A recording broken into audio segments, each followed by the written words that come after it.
ಇವತ್ತು ನಾನು ಈ ಪ್ರೆಸ್ ಮೀಟ್ ಕರೆಯೋದಕ್ಕೆ ಕಾರಣ ಏನಂದರೆ, ನನ್ನ ಮೇಲೆ ಒಂದು ಅಲಿಗೇಷನ್ ಆಗಿದೆ. ನಾನು ಯಾರೋ ಒಬ್ಬರಿಗೆ ಲೈಂಗಿಕ ಕಿರುಕುಳ ಕೊಡ್ತಾ ಇದ್ದೀನಿ ಅಂತ. ಸೊ ಆ ಉದ್ದೇಶದಲ್ಲಿ ಅದರ ವಿಚಾರದಲ್ಲಿ ಕ್ಲಾರಿಫಿಕೇಷನ್ ಕೊಡೋಕ್ಕೆ ಅಂತ ಇವತ್ತು ಈ ಪ್ರೆಸ್ ಮೀಟ್ ಕರೆದಿದ್ದೀನಿ. ತಮಗೇನಾದರೂ ಕ್ಲಾರಿಫಿಕೇಷನ್ ಬೇಕು ಅಂದರೆ ನನ್ನ ಕಡೆಯಿಂದ ಕ್ಲಾರಿಫೈ ಮಾಡೋದು ಇಷ್ಟೇ. ನನಗೆ ಅವರ ಸಂಬಂಧ 2 ವರ್ಷ ಹಿಂದೆಯೇ ಮುಗಿದೋಗಿರೋಂಥ ಕತೆ. ಸೊ 2 ವರ್ಷ ನಂತರ ಇವಾಗ ಏನಕ್ಕೆ ಬಂದು ಏನು ಮಾಡಿದ್ದಾರೆ ಅಂತ ನನಗೆ ಒಂದು ಸ್ವಲ್ಪ ಸರ್ಪ್ರೈಸ್ ಆಗಿದ್ದೀನಿ. ಸೊ 2 ವರ್ಷದಿಂದ ಕಾಂಟ್ಯಾಕ್ಟಲ್ಲಿ ಇಲ್ಲದೇ ಇರೋಂಥ ಒಬ್ಬರ ಜೊತೆ ಹರಾಸ್ಮೆಂಟ್ ಆಗಲಿ, ಇಲ್ಲ ಸ್ಟಾಕಿಂಗ್ ಆಗಲಿ, ಇಲ್ಲ ಅವ್ರಿಗೆ ಟ್ರಬಲ್ ಕ್ರಿಯೇಟ್ ಮಾಡೋದಾಗಲಿ ಅನ್ನೋದು, I think it's an impossible thing that anybody can do when you're not in touch with somebody for 2 long years. So ಅದರಿಂದ ಈ ಕ್ಲಾರಿಫಿಕೇಶನ್ ಕೊಡಬೇಕು ಅಂತ ನಾನು ಇವತ್ತು ನಿಮ್ಮ ಮುಂದೆ ಬಂದಿದ್ದೀನಿ.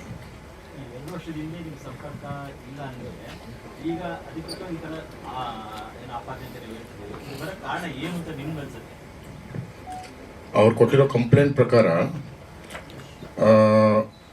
ಆಗಸ್ಟ್ ಮಂತಲ್ಲಿ ಅವ್ರ ಮನೆ ಓನರ್ಗೆ ಯಾರೋ ಲೆಟ್ರ್ ಬರೆದಿದ್ದಾರಂತೆ. ಆನಂತರ ಅವರ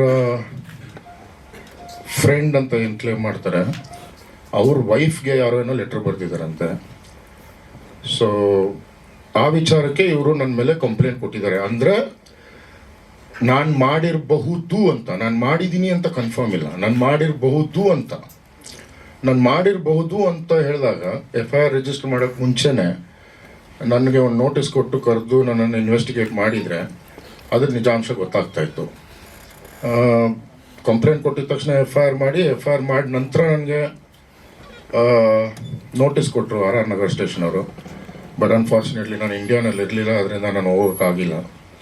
ಆನಂತರ ನಾನು ಪೊಲೀಸ್ ಡಿಪಾರ್ಟ್ಮೆಂಟ್ ಅವ್ರಿಗೆ ಫೋನ್ ಮಾಡಿ ಸಹ ಹೇಳಿದ್ದೀನಿ, ನಾನು ಔಟ್ ಆಫ್ ಕಂಟ್ರಿ ಇದ್ದೀನಿ, ಬಂದ ಭೇಟಿ ಆಗ್ತೀನಿ ಅಂತ. ಅಷ್ಟೊತ್ತಿಗೆ LOC ಕ್ರಿಯೇಟ್ ಮಾಡಿ ನನ್ನನ್ನು ಏರ್ಪೋರ್ಟಲ್ಲಿ ಡಿಟೈನ್ ಮಾಡ್ಕೊಂಡಿದ್ರು.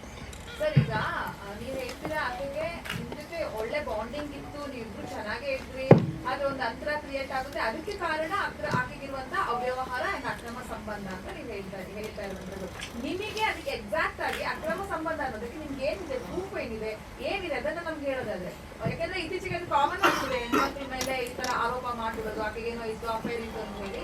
ಏನಿದೆ ಪ್ರೂಫ್ ಎಕ್ಸಾಕ್ಟ್ ಆಗಿ ಅಂತ ಸರ್? ಅದಕ್ಕೂ ಮೊದಲು ಎಲ್ಲ ಕಡೆ AVR ಅರವಿಂದ ವೆಂಕಟೇಶ್ ರೆಡ್ಡಿ ಒಂದು ನಟಿಗೆ ಲೈಂಗಿಕ ಕಿರುಕುಳ ಕೊಡ್ತಿದ್ದಾರೆ ಅನ್ನುವಂಥ ಆಲ್ರೆಡಿ ಎಲ್ಲ ಕಡೆ ನಿಮ್ಮ ಹೆಸರು ಹೋಗ್ತಿದೆ. ಸಾಧ್ಯ ಆದರೆ ಆ ನಟಿಯ ಹೆಸರು ನೀವು ತಗೋಬೋದಾ? ಪ್ರಪಂಚಕ್ಕೆಲ್ಲ ಗೊತ್ತಿರೋದೇ ಹೆಸರನ್ನ ನನ್ನ ಬಾಯಲ್ಲಿ ಹೆಸರು ಹೇಳೋಕ್ಕೂ ಇಷ್ಟಪಡಲ್ಲ, ದಯವಿಟ್ಟು ಕ್ಷಮಿಸಿ. ಬಟ್ ಎಲ್ಲರಿಗೂ ಗೊತ್ತಿರೋ ವಿಚಾರ ಅದು. ಯಾಕಂದರೆ ಎಲ್ಲ ಕಡೆ ನಿಮ್ಮ ಹೆಸರು ಹೋಗ್ತಾ ಇದೆ, ಬಟ್ ಅವರ ಹೆಸರನ್ನು ಇನ್ನೂ ಎಲ್ಲೂ ತಗೊಂಡಿಲ್ಲ. ಅದಿರೋ ಅಡ್ವಾಂಟೇಜ್ ಅಲ್ವಾ. So we have to abide by the law, we can't overrule it.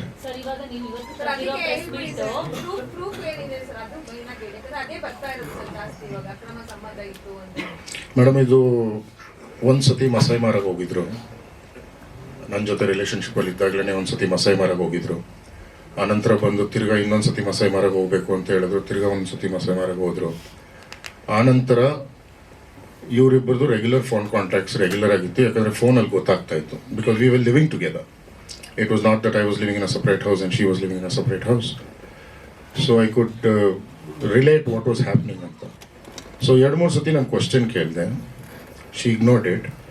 ಒಂದು ಸತಿ ನನಗೆ ಬ್ರದರ್ ಥರ ಅಂತ ಅಂದರು, ಇನ್ನೊಂದು ಸತಿ ಫಾದರ್ಲಿ ಫಿಗರ್, 55 years ಓಲ್ಡ್ ಮನುಷ್ಯ ಅಂತಂದಿದ್ರು.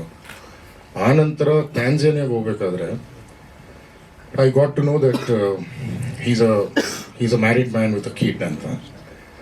ಟ್ಯಾಂಜಾನಿಯಿಂದ ಬಂದ ಮೇಲೆ ಅವ್ರ ರೆಗ್ಯುಲರ್ ಫೋನ್ ಕಾಂಟ್ಯಾಕ್ಟ್ಸು, ಅವ್ರ regular phone conversations overheard ಮಾಡಿದಾಗ ಐ ಗಾಟ್ ದಿ ಸಸ್ಪಿಷನ್ ಬಂದಾಗ ಕೇಳಿದೆ. ಸುಮಾರು ಫೋಟೋಗ್ರಾಫ್ಸ್ ಪೋಸ್ಟ್ ಮಾಡಿದರು, ಸುಮಾರು ಫೋಟೋಗ್ರಾಫ್ಸ್ ಅವ್ರ ಫೋನಲ್ಲಿತ್ತು. ಆನಂತರ ಸುಮಾರು ಸತಿ ಕಮ್ಯುನಿಕೇಟ್ ಮಾಡ್ತಾಯಿದ್ರು. ಸೊ ಆ ಡೌಟ್ ಮೇಲೆ ಕೇಳಿದ್ದಕ್ಕೆ that's when everything started. Sir, ಇವತ್ತು ಕರೆದಿರೋದು ಯಾವುದೋ ಡಾಕ್ಯುಮೆಂಟ್ ನೀವು ಸಬ್ಮಿಟ್ ಮಾಡ್ತೀರಾ ಅಥವಾ ಪ್ರೆಸ್ ಅವರಿಗೆ ಕಳಿಸ್ತೀರಾ? ಆ ಡಾಕ್ಯುಮೆಂಟ್ ಅಲ್ಲಿ ಏನಿದೆ ಅದನ್ನು ಪ್ರಸ್ತಾಪ ಮಾಡ್ಬೋದಾ? ಡಾಕ್ಯುಮೆಂಟ್ ಏನಾದರೂ ಕೊಡ್ತೀರಾ, ಹೇಗೆ? ಇವಾಗ ನಾನು ಕೇಳ್ಪಟ್ಟಂಗೆ ಅವ್ರು ಮಾಡ್ತಾರೋ ಅಲಿಗೇಷನ್ ಕಾರ್ ನನ್ನ ಹೆಸರಲ್ಲೇ ಇದೆ ಅಂತ, ಅವ್ರ ಹೆಸರಲ್ಲಿ ಇಲ್ಲ ಅಂತ ಹೇಳ್ತಾರೆ. ಕಾರ್ ನಂಬರ್ ಬಂದ್ಬಿಟ್ಟು K03 NT2309. ಅದು ಆಕೆ ಯೂಸ್ ಮಾಡ್ತಾ ಇದ್ದಾರೆ ಸರ್ ಆಕೆ ವಾಪಸ್ ಯೂಸ್ ಮಾಡ್ತಾ ಇದ್ಲು. ನಮ್ಮ ಯಾವಾಗ ನಾವು we drop back to our house, ಅವ್ರ ಅಮ್ಮ ಮನೆಗೆ ಡ್ರಾಪ್ ಮಾಡಿದ್ವಿ, ಆವತ್ತಿನ ದಿನ ನನ್ನ ಕಾರು ಅದೆಲ್ಲ ವಾಪಸ್ ಕೊಟ್ಟು ಕಳಿಸಿದ್ವಿ. ನೀವು ಕೊಟ್ಟಿರೋ ಗಿಫ್ಟ್ ಎಲ್ಲ ವಾಪಸ್ ಕೊಟ್ಟಿದ್ದೀನಿ ಅಂತ ಅವ್ರು ಹೇಳ್ಬೋದು. ಅದ್ರಲ್ಲಿ ಏನೇನು ಕೊಟ್ಟಿದ್ದೀರಿ ಎಲ್ಲ ವಾಪಸ್ ಕೊಟ್ಟಿದ್ದೀನಿ. ಮೇಡಮ್ ಮನೆ ಫಾಲ್ ಸೀಲಿಂಗ್ ಕೊಡ್ತಾರೆ, ಸೀರೆಯಿಂದ ಹಿಡಿದು ಎಲ್ಲ ಕೊಟ್ಬಿಟ್ಟಿದ್ದೀನಿ ಅಂತ ಹೇಳ್ತಾರೆ. ನನ್ನ ಹತ್ರ ಏನೂ ಬಂದಿಲ್ಲ ಮೇಡಮ್. ಅದು ರೆಗ್ಯುಲರ್ ಸ್ಟೋರಿ ಅವ್ರಿಗೆ. ಸರ್ ಇವತ್ತಿನ ಡಾಕ್ಯುಮೆಂಟ್ ಬಗ್ಗೆ ನೀವು ಏನು ಸಬ್ಮಿಟ್ ಮಾಡ್ತೀರಾ ಅದ್ರ ಬಗ್ಗೆ? ಡಾಕ್ಯುಮೆಂಟ್ಸ್ ಆ್ಯಕ್ಚುಲಿ ಇವತ್ತು ಪೊಲೀಸ್ ಸ್ಟೇಷನ್ಗೆ ಹೋಗಿ ನಾನು ಸಬ್ಮಿಟ್ ಮಾಡಬೇಕಾಯ್ತು ಮೇಡಮ್. ಬಟ್ ಅನ್ಫಾರ್ಚುನೇಟ್ಲಿ ಇವತ್ತು ಅವ್ರಿಗೇನೋ ಬಿಸಿ ಶೆಡ್ಯೂಲ್ ಇದ್ದಿದ್ದರಿಂದ ನಾಳೆ ಬರೋಕ್ಕೆ ಹೇಳಿದ್ದಾರೆ ಡಾಕ್ಯುಮೆಂಟ್ ಸಬ್ಮಿಟ್ ಮಾಡೋಕ್ಕೆ. ಇನ್ವೆಸ್ಟಿಗೇಷನ್ಗೆ ಡಾಕ್ಯುಮೆಂಟ್ ಸಬ್ಮಿಟ್ ಮಾಡಿದ್ಮೇಲೆ ನಿಮಗೆ ಡಾಕ್ಯುಮೆಂಟ್ ಕೊಡಬೇಕು ಅನ್ನೋ ಒಂದು ಉದ್ದೇಶ ಅಂತ ಇದ್ದು ಇವತ್ತು ಕರೆದಿದ್ದು. But very unfortunately I could not go to the police station today. ಅದಕ್ಕೆ ನಾಳೆ ಬೆಳಗ್ಗೆ ಹೋಗಿ ಡಾಕ್ಯುಮೆಂಟ್ ಅವ್ರಿಗೆ ಸಬ್ಮಿಟ್ ಮಾಡಿ ಅನಂತರ ನಮ್ಮ PRO ಕೈಯಲ್ಲಿ ನಿಮ್ಮೆಲ್ಲರಿಗೂ ಕಳಿಸ್ಕೊಡ್ತೀನಿ ಮೇಡಮ್. ಅದರಲ್ಲಿ ಎಲ್ಲ ಡಾಕ್ಯುಮೆಂಟ್ ಎಲ್ಲ ಇದೆ. The amount of transactions that we've had, the amount of bills, everything, right from day one to the last date, everything is there. You can verify that. ಈಗ ಯಾಕೆ ಸರ್ ಸರ್, ಆಕೆ ಈ ಸಮಸ್ಯೆ case ಅಂತ? ಈ ಕೇಸ್ಗೂ amount ಟ್ರಾನ್ಸಾಕ್ಷನ್ಗೂ ಏನು ಸಂಬಂಧ sir? ಅಲ್ಲ, ರಿಲೇಷನ್ಶಿಪ್ ಇದ್ದಾಗ ಬಹುಶಃ ಎಲ್ಲರೂ ಕೂಡ ಅದನ್ನೇ ಮಾಡ್ತಾರೆ. ಸೊ ಅದನ್ನ ಹೇಳ್ಕೊಂತಿರ್ಬೋದು ಎಷ್ಟೋ ಮಟ್ಟಿಗೆ ಸರಿ ಅಂತ. ಸೊ ಅವ್ರು ಹೇಳ್ತಾರೆ ಅವ್ರ ಕೆಪಾಸಿಟಿ ಏನಿದೆ, ಅವ್ರ ಲೆಗಸಿ ಏನಿದೆ, ಅದ್ರ ತಕ್ಕಂತ ನನಗೆ ಗಿಫ್ಟ್ ಕೊಟ್ಟಿದ್ದಾರೆ ರಿಲೇಷನ್ಶಿಪ್ ಇದ್ದಾಗ. ನಾನು ಕೂಡ ನನ್ನ ಸಂಪಾದನೆ ಕೊಟ್ಟಿದ್ದೀನಿ ಅವ್ರಿಗೆ. ಅದನ್ನ ಹೇಳ್ಕೊಂಡು ತಿರುಗಾಡುವಂಥದ್ದು ಏನಿದೆ, ಎಂಡ್ ಮಾಡಬೇಕಾದ್ರೆ ಕಿರುಕುಳ ಕೊಡೋದು ಇಟ್ಸ್ ರಾಂಗ್ ಅಂತ ಅನ್ಸುತ್ತೆ. ನೋಡಿ ಸರ್, ನಾನು ಇವತ್ತವರೆಗೂ ಯಾರಿಗೂ ಹೇಳ್ಕೊಂಡಿಲ್ಲ, ನಾನು ಯಾರ ಹತ್ರ ಮುಂದೆ ಬಂದೂ ಇಲ್ಲ. ಅವ್ರಾಗ ಅವ್ರು 2 ವರ್ಷ ಆದಮೇಲೆ ನನ್ನ ಮೇಲೆ ಕಂಪ್ಲೇಂಟ್ ಕೊಟ್ಟರೆ, ನನ್ನ ಮೇಲೆ ಒಂದು ಫಾಲ್ಸ್ ಅಲಿಗೇಷನ್ ಮಾಡಿದ್ರೆ ನಾನು ಸುಮ್ಮನೆ ಅಂತೂ ಕೂರೋಕ್ಕಾಗಲ್ವಲ್ಲ. ನನ್ನ ಸೈಡ್ ಆಫ್ ದ ಸ್ಟೋರಿ ನಾನು ಹೇಳ್ಕೊಳ್ಳೇಬೇಕಲ್ವಾ? ಸುಮ್ಮನೆ ನಾನು ಕೂತಿದ್ರೆ ನಾಳೆ ದಿನ ನಾನು ತಪ್ಪು ಅಂತಾರೆ. ಇದಕ್ಕಿಂತ ಮುಂಚೆ 2-3 ಸತಿ ಇದನ್ನು ಇಗ್ನೋರ್ ಮಾಡಿದ್ದೀನಿ.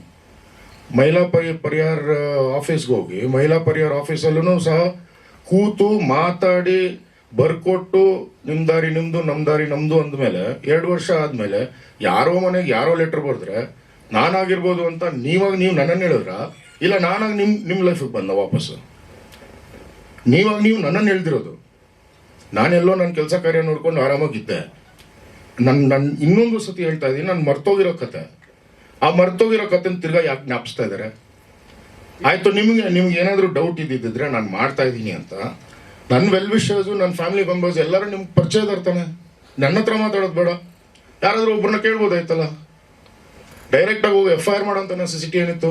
2 ವರ್ಷ ಮುಗ್ದಿರೋ ಕತೆ 2 ವರ್ಷ ಆದ್ಮೇಲೆ ಮತ್ತೆ ದುಡ್ಡು ಕೊಟ್ಟಿದ್ದಾರೆ. ಇಂಟೆನ್ಷನ್ ಏನು ಸರ್ ಈಗ? ನನಗೆ ಗೊತ್ತಿಲ್ಲ ಸರ್, ಅದೇ ಐ ಆಮ್ ವೆರಿ ಸರ್ಪ್ರೈಸ್ಡ್. ಈಗ ಸ್ಟೇಷನ್ಗೆ ಹೋದ್ಮೇಲೂ ಕೂಡ ನಿಮ್ಮ ಜೊತೆ ಕಾಂಪುರ್ಗೆ ಕರೆದಿದ್ರು, ಆದರೆ ಇನ್ ಬಿಟ್ವೀನಲ್ಲಿ ಈ ಬೆಳವಣಿಗೆಗಳೆಲ್ಲ ಆಗಿದೆ. ಏನಾದ್ರು ಉದ್ದೇಶಪೂರ್ವಕವಾಗಿ ಏನಾದ್ರು ಟಾರ್ಗೆಟ್ ಮಾಡಿದಾರ ನಿಮ್ನ ಅನ್ನುವಂಥದ್ದು? ಇದೇನಾಯ್ತು ಅಂದರೆ, ಫಸ್ಟ್ FIR ಮಾಡೋ ನಂತರ ನಮ್ಮ ಫ್ಯಾಮಿಲಿ ಫ್ರೆಂಡ್ ಆಗಿ ಅಡ್ವೊಕೇಟ್ ಯಾರಿದ್ದಾರೆ, ಶೈಲೇಶನ್ ಅವರು ಅವ್ರ ವೆಲ್ ವಿಷರ್ ಒಬ್ಬರ ಹತ್ರ ಮಾತಾಡಿದಾಗ ಆಯಿತು, ನನಗೆ I had a suspicion, so I will withdraw it ಅಂತಲೂ ಹೇಳಿ ಅದಕ್ಕೊಂದು ಡ್ರಾಫ್ಟು ಕ್ರಿಯೇಟ್ ಮಾಡಿಕೊಂಡು ಡ್ರಾಫ್ಟು ಕಳಿಸಿದ್ದಾರೆ. ಡ್ರಾಫ್ಟ್ ಕಳಿಸಿದ ನಂತರ ನಾನು ಡ್ರಾಫ್ಟ್ ಸೈನ್ ಮಾಡಲ್ಲ, ನನ್ನ ಡಿಮಾಂಡ್ ಇದೆ ಅಂದಾಗ we did not accept it. ಕೊಡೋ ನೆಸೆಸಿಟಿ ನಮಗಿಲ್ಲ, ಯಾಕಂದರೆ ನಾವೇನು ಮಾಡಿಲ್ಲ. ಆನಂತರ ಹೋಗಿ ಕಮಿಷನರ್ ಆಫೀಸಲ್ಲಿ ಕಮಿಷನರ್ ಸಾಹೇಬ್ರ ಹತ್ರ ಕೂತ್ಕೊಂಡು ಯಾವುದೋ ಒಂದು NGO ಕರ್ಕೊಂಡೋಗಿ, ನೀವು ಪೊಲೀಸವ್ರು ಆ್ಯಕ್ಷನ್ ತೊಗೊತಾ ಇಲ್ಲ ಅವ್ರ ಮೇಲೆ, ನಾನು ಕಂಪ್ಲೇಂಟ್ ಕೊಟ್ಟ ಮೇಲೆ ಅಂತ ಹೇಳಿ ನಾನು ನಿಮ್ಮ ಹೆಸರೆಲ್ಲ ಬರೆದು ಸೂಸೈಡ್ ಮಾಡ್ಕೊತೀನಿ ಅಂತ ರೈಟಿಂಗಲ್ಲಿ ಕೊಟ್ಟ ಮೇಲೆ ಪಾಪ ಪೊಲೀಸ್ ಅವ್ರಿಗೆ they had to do the job. ಏನು ಡಿಮ್ಯಾಂಡ್ ಸರ್ ಅದು? ನಿಮ್ಮ ವಿರುದ್ಧ ಎಕ್ಸ್ಟ್ರಾಕ್ಷನ್ ಮಾಡುವಂತ ಪ್ರಯತ್ನ ಆ ಥರ ಏನಾದ್ರು ಆಗಿತ್ತ ಅಂತೇಳಿ, ಆ ಥರ ಆಗಿದ್ರೆ ಬಹುಶಃ ನೀವು ದುಡ್ಡು ಕೊಡ್ಬೋದಲ್ಲ ಅದನ್ನು?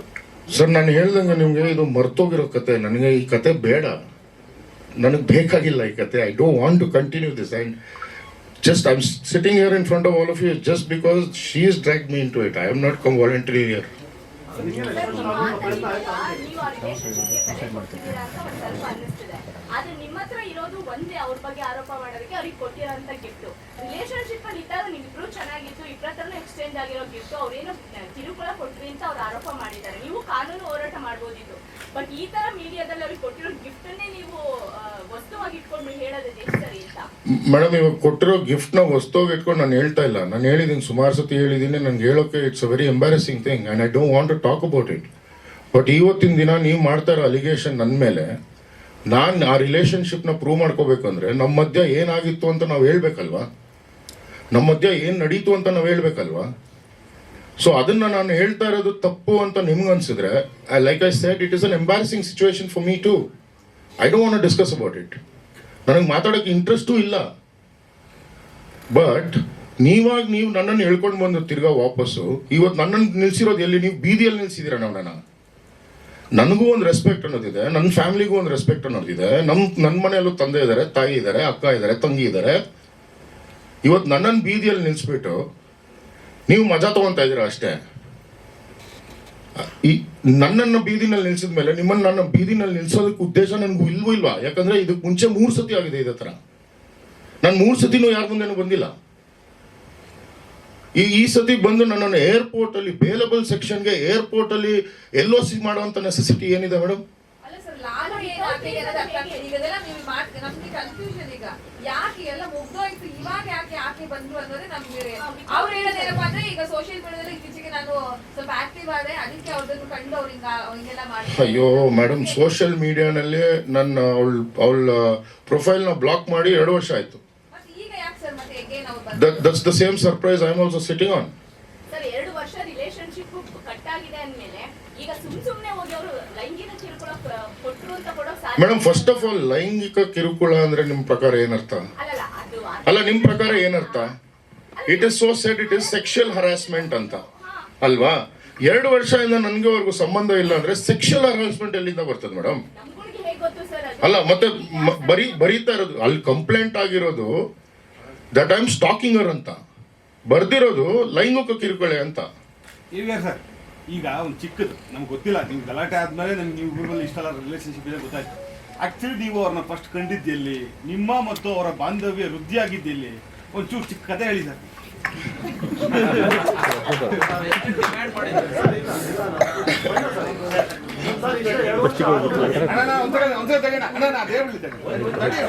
ಅದೇ ಗೊತ್ತಿಲ್ಲಲ್ಲ ನಮಗೆ.